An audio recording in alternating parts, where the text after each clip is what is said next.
నమస్తే, welcome to పూరా local. నేను మీ సంపత్ కుమార్. పశ్చిమాసియాలో మళ్లీ యుద్ధ భయాలు మొదలయ్యాయి. అమెరికా, ఇరాన్ 2 రోజులుగా పరస్పరం దాడులు చేసుకుంటున్నాయి.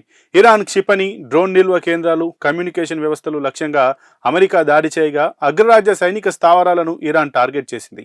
కువైట్, బహ్రెయిన్లోని స్థావరాలపై నౌక, వైమానిక దళాలు మిసైల్, డ్రోన్ ఆపరేషన్ ప్రారంభించాయని ఐఆర్జీసీ ఆదివారం తెల్లవారుజామున ప్రకటించింది. 2 దేశాల మధ్య కుదిరిన అవగాహన ఒప్పందాన్ని తొలుత ఇరాన్ ఉల్లంఘించిందని, కార్గో షిప్పై దాడులు చేసిందని అమెరికా ఆరోపించింది. దానికి ప్రతిస్పందనగానే ఇరాన్ స్థావరాలు, నిల్వ కేంద్రాలపై దాడులు చేశామని చెబుతోంది. అయితే కార్గో షిప్పై దాడిని అమెరికా ఒక సాకుగా చూపి పశ్చిమాసియాలో పరిస్థితులను దిగజార్చుతోందని ఐఆర్జీసీ నిందిస్తోంది. కాల్పుల విరమణను అమెరికానే ఉల్లంఘిస్తోందని ఆరోపించింది. ఇదే కొనసాగితే పూర్తిస్థాయి ఒప్పందం కోసం జరుగుతున్న దౌత్య ప్రయత్నాలన్నీ నిలిచిపోతాయని హెచ్చరించింది. ఎలాంటి దురాక్రమణకైనా తీవ్ర ప్రతిస్పందన ఉంటుందని తన ప్రకటనలో పేర్కొంది.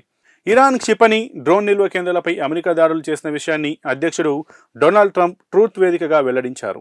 వారు మళ్లీ కాల్పుల విరమణ ఒప్పందాన్ని ఉల్లంఘించడంతో అమెరికా వైమానిక దళం దాడులు చేసింది.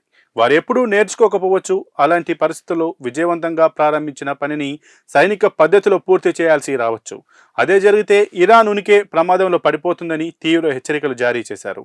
60 రోజుల్లో శాశ్వత శాంతి ఒప్పందాన్ని ఖరారు చేసుకునేలా అమెరికా, ఇరాన్ మధ్య ఇటీవల ఒప్పందం కుదిరింది.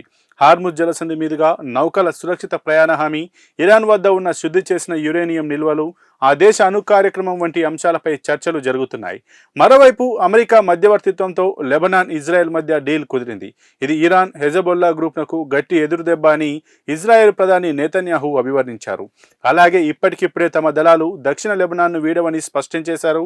లెబనాన్ విషయంలో ఇజ్రాయెల్ ఏ మేరకు మాట మీద నిల్చుంటుందనేది అనుమానమే. ఏదో ఒక సాకు చూపి హెజ్బొల్లాపై దాడులు చేస్తుందనే భయాలు ఉన్నాయి. అవగాహన ఒప్పందం కుదిరినా ఈ కారణాలతో పశ్చిమాసియాలో ఉద్రిక్తతలు తగ్గుతాయన్న నమ్మకం లేని పరిస్థితి నెలకొంది.